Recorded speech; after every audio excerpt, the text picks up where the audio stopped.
Throughout this film, what is so wonderful is that there is this juxtaposition of surreality and heightened reality right next to something that feels very personal and very real and very authentic.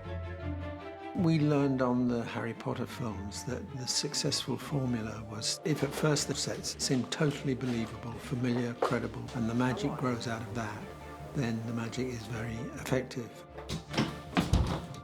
It's like this. It's not unhinged and let's just create anything.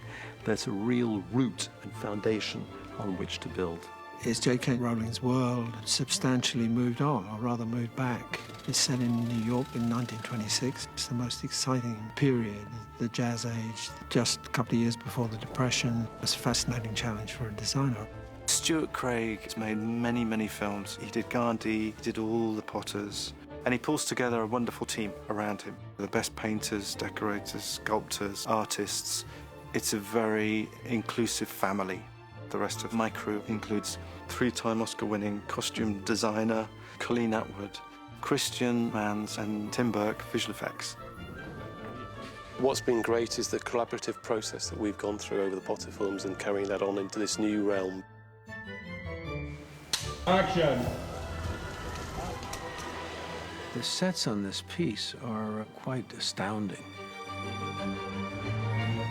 These are not smaller sets. Usually there's a mix of a couple of big sets and then lots of small ones. We seem to have big ones and only big ones. This has been a year journey with the art department and me and the previous team working hand in hand. So if nothing else, it's a little surreal to be finally stood on a set that I've been looking at digitally for months. And it pretty much looks like what we planned, and that I'm quite proud of.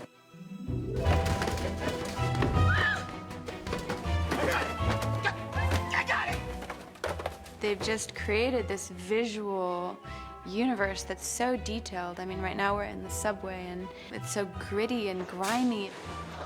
You walk into this set and it's real. You're there, you're in this space, you're interacting with these physical objects.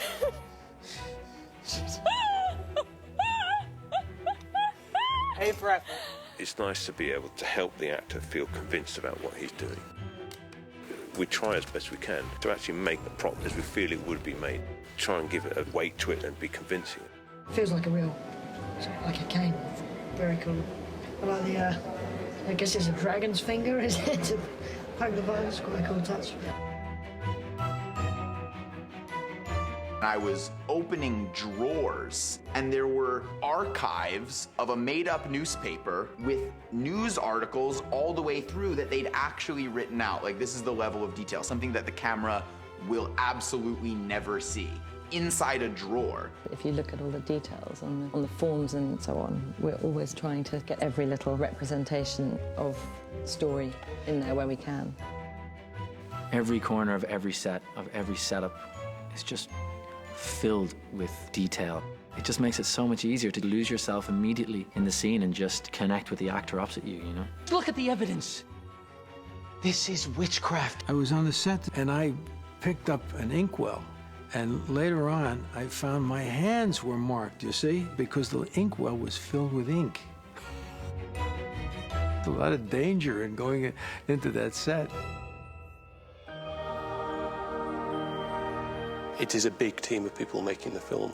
It is not a series of independent departments working in isolation. We work very closely together, and that helps make the film really believable, but the process very enjoyable for us as well, because it's a collaboration and cross-pollination of ideas throughout all of the different departments.